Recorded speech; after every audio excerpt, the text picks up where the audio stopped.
বিসমিল্লাহিররহমানিররহিম। আসসালামু আলাইকুম। কেমন আছেন সবাই? আশা করি আপনারা সবাই ভালো আছি। तो गाइस आ चुके हैं वापस एक और जबरदस्त वीडियो के साथ। This video title is Bangladesh की सबसे खूबसूरत सड़क, जिसमें हम आपको सैर करवाएंगे Dhaka Mawa Bangla express plus Padma bridge, जो हमारा फेवरेट हो चुका है। पद्मा ब्रिज को जिस तरह इन्होंने तैयार किया है, तो इन तीनों के इन्होंने इतने जबरदस्त व्यू लिए हैं। वीडियो को एंड तक देखिएगा, मजा ना आया तो फिर बताइएगा हमें कमेंट में। तो बिना किसी देर किए करते हैं आज की वीडियो शुरू। वाव, ये जी शुरू हो चुका है ब्लॉक 23। वाव यार, बहुत ही जबरदस्त। और ये रेड पीडी वालों का चैनल है, जिन्होंने बहुत ही जबरदस्त वीडियो बनाई है। क्रेडिट उनको जाता है। ये है पद्मा ब्रिज।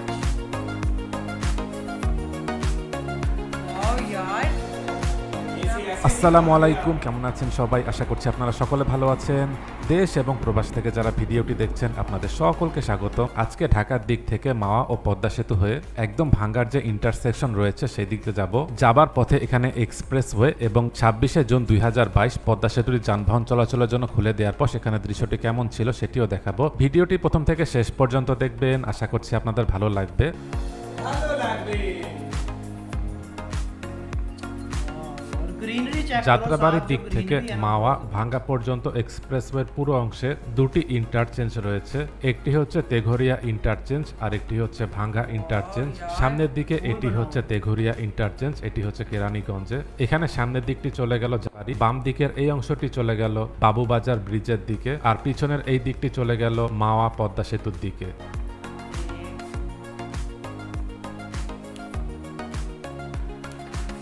এটি 2014 থেকে 15 সালের দিকের ছবি। ঢাকা থেকে মাওয়ার দিকে যাওয়ার জন্য এটি ছিল 2 লেনের মহাসড়ক। এখন এটি 4 লেনের এক্সপ্রেসওয়ে এবং দুদিকে সার্ভিস লেন রয়েছে। ঢাকা মাওয়া ভাঙ্গা এই এক্সপ্রেসওয়েটি এখন বাংলাদেশের একমাত্র জাতীয় এক্সপ্রেসওয়ে। এটি এশিয়ান হাইওয়ে নেটওয়ার্ক AH1 এর একটি অংশ। 2016 সালের দিকে এই এক্সপ্রেসওয়ের কাজটি শুরু হয়। ঢাকা থেকে মাওয়া এবং জাজিরা থেকে ভাঙ্গা পর্যন্ত এই এক্সপ্রেসওয়েটির দৈর্ঘ্য হচ্ছে 55 কিলোমিটার।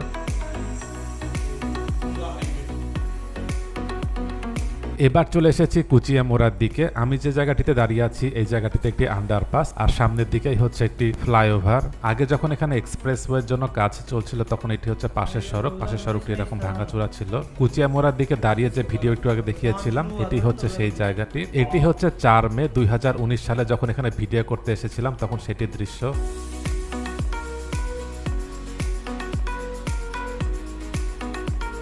আর এটি হচ্ছে বর্তমান দৃশ্য। পদ্মা সেতু হওয়ার আগে দুপাশের এক্সপ্রেসওয়ের কাজটি সম্পন্ন হয়ে গিয়েছিল। এদিকে যখন আসি এখান থেকে সামনের দৃশ্যটি দেখতে ভালো লাগে। এখানে রাস্তার মাঝখানে ডিভাইডার অংশে যে গাছ লাগানো হয়েছিল সেখানে ফুল ফুটেছে, দেখতেও ভালো লাগছে। পদ্মা সেতুটি যানবাহন চলাচলের জন্য খুলে দেওয়ার পর এখানে যান চলাচল অনেক বৃদ্ধি পেয়েছে। এক্সপ্রেসওয়ের দুপাশে যে সার্ভিস লেন সেখান দিয়ে স্থানীয় যানবাহনগুলো চলাচল করছে। পাশের এই দিক দিয়ে রেল যাবে। ঢাকার দিক থেকে যশোরের দিক পর্যন্ত এই রেলের জন্য এখানে কোনো রেল ক্রসিং থাকবে না। রেল লাইনটিকে দেখা যাচ্ছে উঁচু করে করা হয়েছে আর নিচের দিক দিয়ে আন্ডারপাস করা হয়েছে। অন্যান্য যানবাহন আন্ডারপাসের নিচ দিয়ে এপার থেকে ওপারে যাবে, যার ফলে রেল চলাচলের জন্য কোনো যানবাহনকেও থামতে হবে না। জানা গেছে এখান দিয়ে যে ট্রেনগুলো যাবে সেগুলো সর্বোচ্চ 120 কিলোমিটার গতিতেও চলতে পারবে। এক্সপ্রেসওয়েতে যতগুলো ফুটওভার ব্রিজ করা হচ্ছে সবগুলোর ডিজাইন এরকম করে করা হচ্ছে। এর আগের ভিডিওটিতে আপনাদেরকে সেই অংশগুলো দেখিয়েছিলাম, যার কারণে আজকে ফুটওভার ব্রিজের ভিতরটি আর দেখাচ্ছি না। এবার চলে এসেছি পদ্মা সেতুর মাওয়া প্রান্তের টোল প্লাজার দিকে।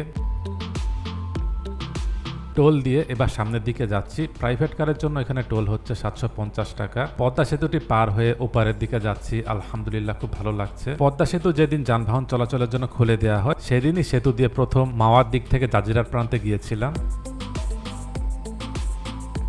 সেতুতে ওঠার আগে সামনের দিকে যে নীল স্প্যান দেখা যাচ্ছে সেখান দিয়ে হচ্ছে রেল যাবে।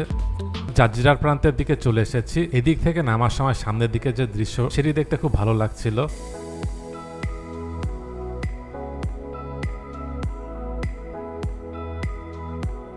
এদিকে আসার পথে দেখতে পেয়েছি সেতুতে উঠা এবং নামার দুপারের অংশে অনেক গাছ লাগানো হয়েছে, দেখে ভালো লাগলো। घास बहुत प्यारा लगता है। এই দিকটি হচ্ছে জাজিরার প্রান্ত, এই অংশটি হচ্ছে রেল লাইন সেতু থেকে যে অংশটি এসেছে, বাম দিকের অংশে টোল প্লাজা, ডান দিকের এই অংশটি মাওয়ার দিক থেকে যেসব যানবাহন আসছে সেগুলো এইদিকে আসছে। तो डबल ये मेरे ख्याल पद्मा ब्रिज के नीचे से रेल जाती है, रेल का उन्होंने ट्रैक बनाया हुआ है। ये देखो वो नीचे আগে ফেরি দিয়ে সেতুটির এপার থেকে ওপারে যাওয়াটা অনেক সময়ের ব্যাপার ছিল, আর আবহাওয়া খারাপ থাকলে তো সেই সময়টি আরো বেড়ে যেত। এছাড়াও ঈদ এবং অন্যান্য সময় যানবাহনের যখন অনেক চাপ থাকে তখন পদ্মা নদীর এপার থেকে ওপার পার হওয়াটা অনেক ভোগান্তির ছিল। এখন খুব অল্প সময় সেতুটির মাধ্যমে এপার থেকে ওপারে পার হওয়া যাচ্ছে।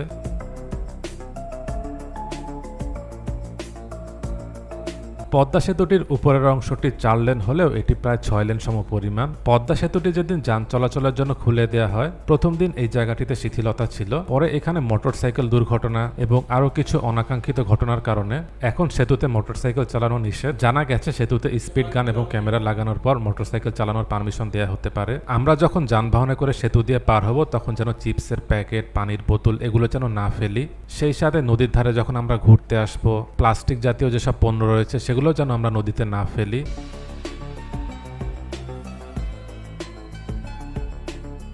জাজিরার প্রান্তে পদ্মা সেতু নিচের অংশেও এখানে উৎসবমুখর পরিবেশ বিরাজ করছে। মাওয়া প্রান্তের দিক থেকে জাজিরার প্রান্তে যানবাহনগুলো এসে নামছে, দেখতেও ভালো লাগছে। পদ্মা সেতুর দুপারের অংশে এলিভেটেড রেল থাকছে, মানে ট্রেনগুলো উপর দিক দিয়ে যাবে যেমনটি আমরা মেট্রো রেলে দেখেছিলাম। জাজিরার প্রান্তে টোল প্লাজাটি পার হয়ে একটু সামনের দিকে চলে আসলাম। জাজিরার দিক থেকে ভাঙ্গা পর্যন্ত যে এক্সপ্রেসওয়ে সেটি এখান থেকে শুরু হয়েছে।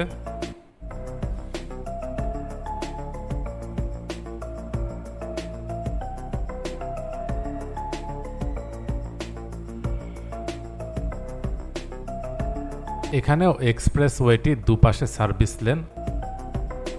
दोनों तरफ से दिखा रहे हैं। দক্ষিণবঙ্গের প্রায় সব ধরনের যানবাহনই এখন এই দিক দিয়ে যাচ্ছে। আগে যেমন খুলনা সহ বেশ কিছু জেলার যানবাহন পাটুরিয়ার দিক দিয়ে যেত, এখন সেসব যানবাহন পদ্মা সেতু দিয়েই যাচ্ছে। পদ্মা সেতুটি হওয়ার ফলে এদিকের আশপাশের জেলাগুলোর সাথে ঢাকার দূরত্ব অনেক কমে গেছে। এবার একটু সামনে চলে আসলাম আর আকাশে একদম মেঘ হয়ে গেছে, হয়তো বৃষ্টিও নামতে পারে। এদিকে আসার পথে দেখতে পাচ্ছি কখনো রোদ কখনো বৃষ্টি হচ্ছে।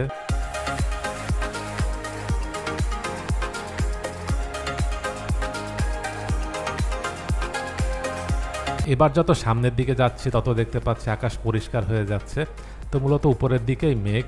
এদিক দিয়ে যাওয়ার পথে আবহাওয়াটি এক এক সময় এক এক রকম হয়ে যাচ্ছে, ভালোই লাগছিল।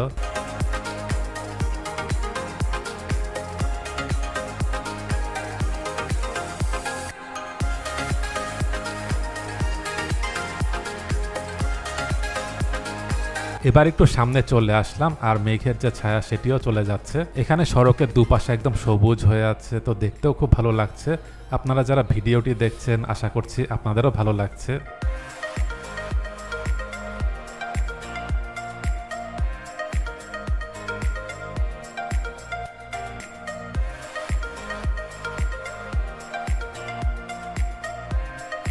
এই এক্সপ্রেসওয়েটি হওয়ার ফলে যাত্রাবাড়ির দিক থেকে ফরিদপুরের ভাঙ্গা ইন্টারসেকশনের দিক পর্যন্ত আসতে এখন 40 মিনিট থেকে 1 ঘন্টা মতো সময় লাগছে। আগে ফেরি পার হয়ে যেতে অনেক সময় লাগতো। এই এক্সপ্রেসওয়েটিতে 5টি ফ্লাইওভার, 19টি আন্ডারপাস, 2টি ইন্টারচেঞ্জ, 4টি রেলওয়ে ওভারব্রিজ, 4টি বড় সেতু, 25টি ছোট সেতু এবং 54টি কালভার্ট রয়েছে। এখানে ডান দিকের এই অংশ দিয়ে রেল যাবে।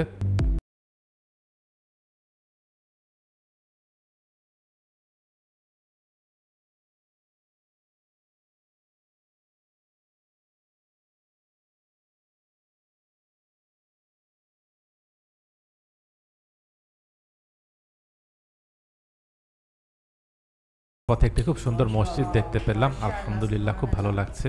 মসজিদটির একটু পিছনেই সম্ভবত ইলিয়াস আহমেদ চৌধুরী কলেজ, এটি দত্তপাড়া শিবচর মাদারীপুর।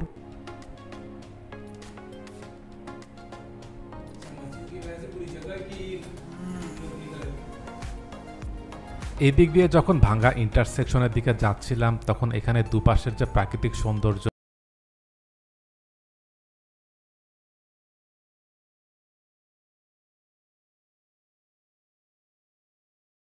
চলে এসেছি ভাঙ্গা ইন্টারসেকশনের দিকে। এই ধরনের ইন্টারসেকশন এটি বাংলাদেশে প্রথম। এখানে বাম দিকের এই অংশটি চলে গেল ঢাকার দিকে, সামনের এই দিকটি সোজা চলে গেল বরিশালের দিকে, ডান দিকের অংশটি খুলনার দিকে, আর পেছনের এই অংশটি চলে গেল ফরিদপুরের দিকে। এখানে কোনো সিগন্যাল নেই। এরকম একটি ইন্টারচেঞ্জ করা হবে সিরাজগঞ্জের হাটিকুমরুল মোড়ে। उन्होंने सिर्फ अपने जो प्राइम मिनिस्टर्स हैं उनकी भी तस्वीरें लगाई हुई हैं, मैप चीज़ों के लगाए हुए हैं बांग्लादेश के।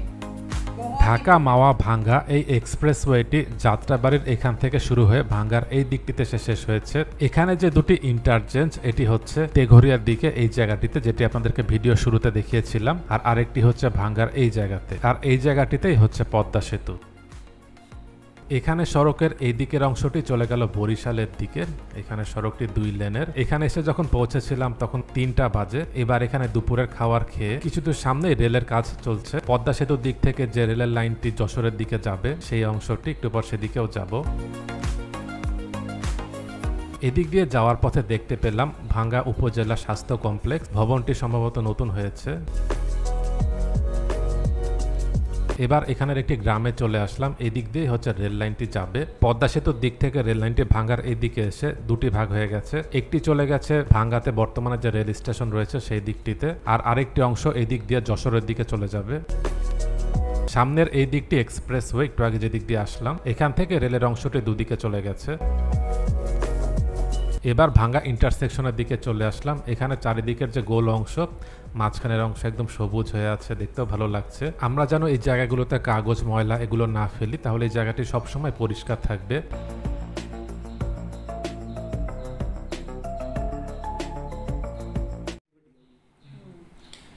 जी गाइस, ये थी आज की वीडियो। तो देखा जाए Dhaka Mawa Bangla express highway plus Padma bridge, तीनों के उन्होंने व्यू दिखाए हैं और कमाल कर दिया है। ऐसे ब्यूटीफुल जे रेड बीडी इनका जो इन्होंने, जैसे कहते हैं ना कि एक घर में रेड मार के तो अच्छी चीजें ले लेना, तो इन्होंने तीनों जगह पर रेड मार के अच्छे व्यू ले लिए हैं, जो देखकर दिल खुश हो गया है। ऐसे इन्होंने पद्मा के लिए यार, पद्मा ब्रिज के इन्होंने व्यू बड़े अच्छे लिए हैं, ढाका के लिए यार, एक्सप्रेस हाईवे के इन्होंने जो व्यू लिए हैं कमाल के ले लिए हैं, इतने नीट एंड क्लीन।